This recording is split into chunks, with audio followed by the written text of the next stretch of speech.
Hello everyone, my name is Zelda Kelly. I'm with Psychic Secrets, and today is another episode of Dark Tales with Zelda. This one was creepy. Oh, they're all creepy. I mean, I wouldn't be here if they weren't, right? This one was extremely creepy, and I was not the only one this happened to. So before we begin, I would like to thank you all for being here and tell you, well, happy October.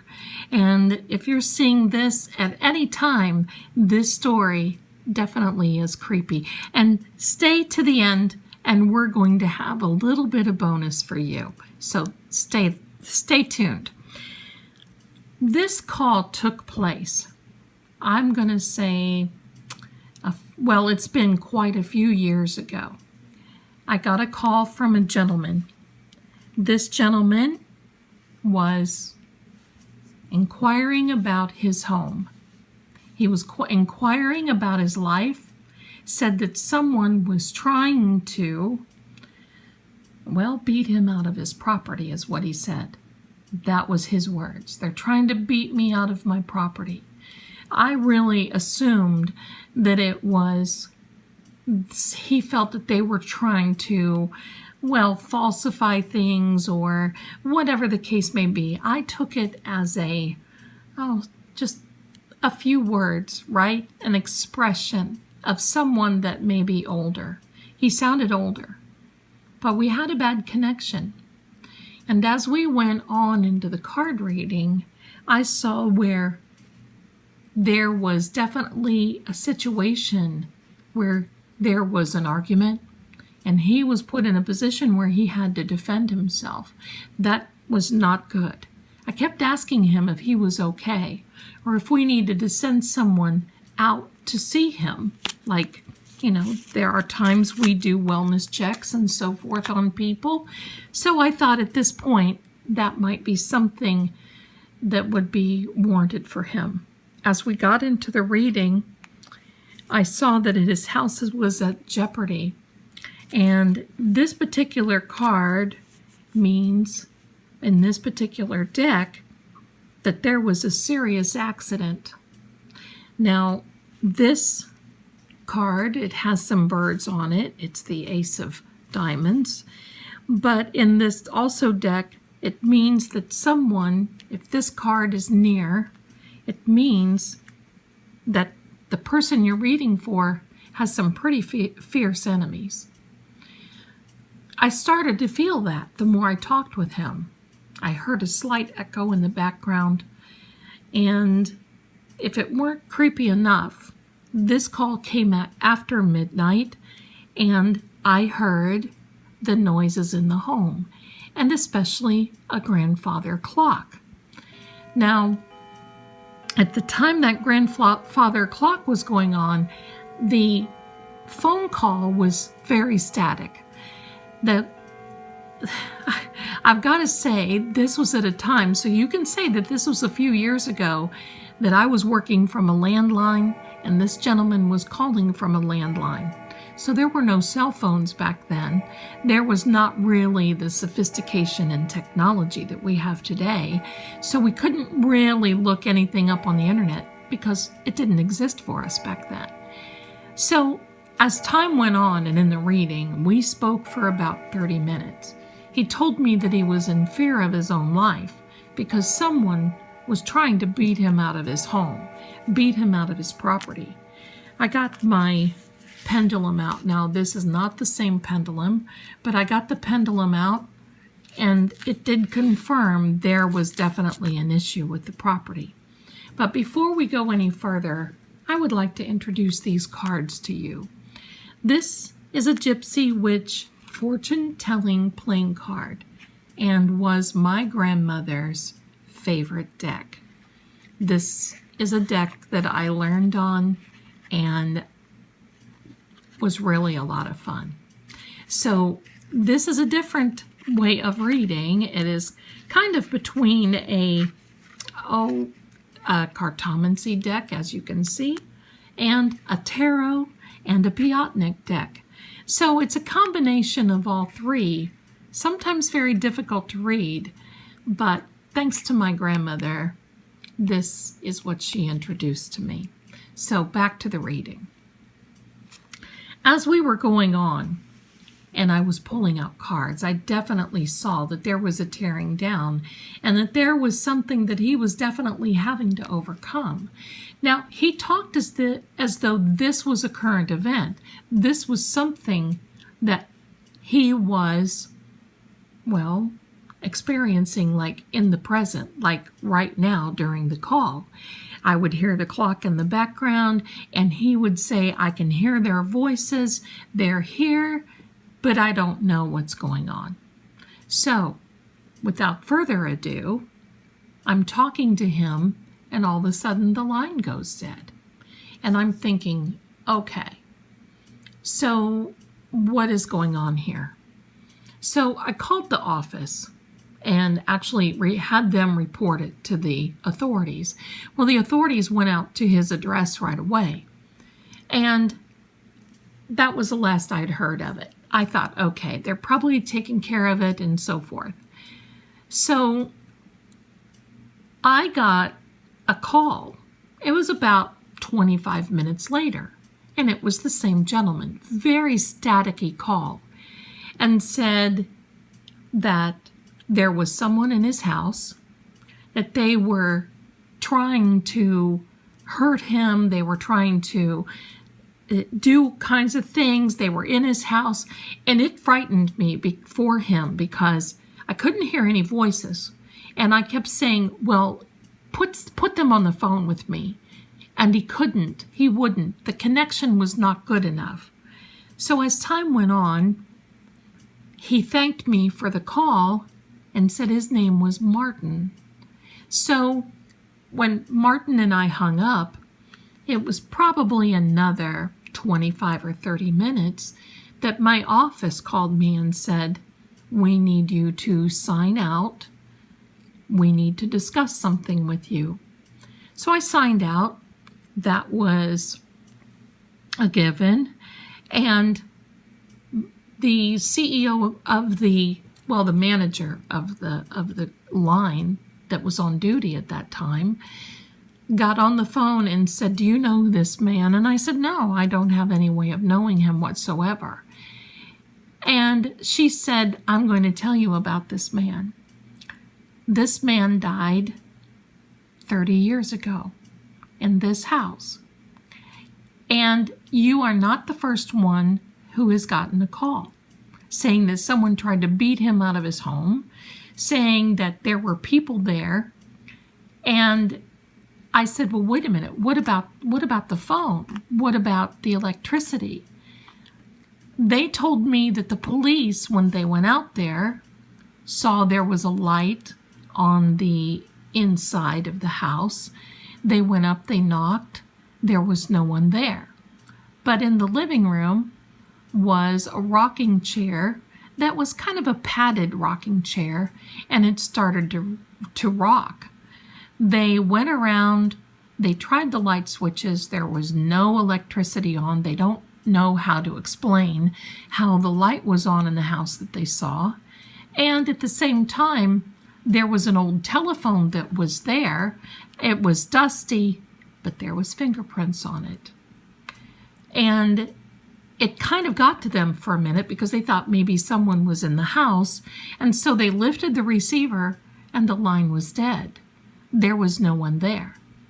So they went outside of the house, they called, and upon a little bit further investigation, like I said, this wasn't the only time that it had happened. There was another call that had come to another psychic who was talking to this man, and the same thing happened, and the police went out. And it was the same police officers that went out that had gone out before. Come to find it out, the story is this.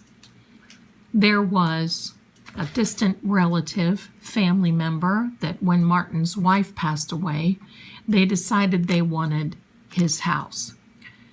He viewed them as an enemy. He would argue with them. He would set his boundaries, but he was really in a position where he had to protect himself.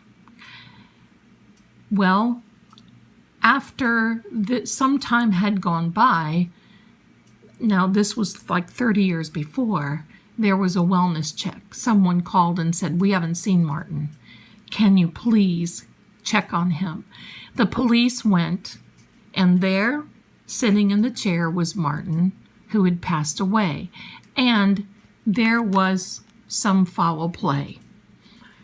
The one thing they noticed is that the phone was off the hook, and he had tried to grab the phone to call someone, but it was too late. So, how do we explain that? Well, it could be that Martin's energy was looping in the home. It could be anything, really, literally anything. But I think sometimes in a disaster like that, that energy is so strong, and that home is so strong because that home sat vacant after that. No one wanted to buy it.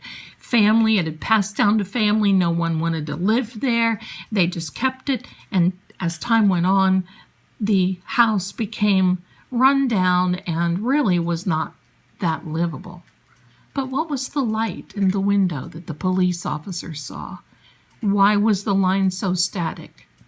Martin was reaching out to all of us to tell us what had happened, that someone literally did beat him out of his home, and they were caught, and they never ended up getting their home in the end, or his home in the end. So I wanted to share that with you because that goes to show that this type of energy can loop, and others can experience this as well. I was not the only psychic on that particular line, and I just thought it kind of gave me the creeps that that energy can reach out. And we literally did have a conversation. And the clock was still there. Of course, it was not running. It had not been wound in many decades, but it was still there. And it was close to where the chair and the phone was. I don't know, folks. What do you think? It still kind of gives me the chills. So stay tuned for a little bit of bonus content, and we'll be right back. So here we go. Hello, everyone. My name is Zelda Kelly, and here we are. We're back from the Dark Tales of Zelda. Did you like that story? Well, I would like to invite you to follow us, to hit that like button, subscribe, follow us, and you'll be notified when other stories like this and more come out. So here's your little bonus content for today. Now, I'm going to lay a few cards out for you, and this may or may not resonate with all. It is a general reading, but I thought that I would just give you, and look what came out, I would give you a little reading to end this video. So, okay, so that was the first card that we had, and that is the Devil card. We're going to put that right up there. And we're going to lay out 4 more cards. The Strength card, the Chariot card. Let's do 5, okay? There's the World. There's the 7 of Cups. And at the bottom of the deck is the King of Pentacles. We're going to put the King right here. This Devil, we're going to put this a little bit more in frame so you can see. This Devil it is a Capricorn card, first of all. So I'm going to say it's right beside Capricorn and Leo, but I believe that there is something that someone is trying to overcome at this time.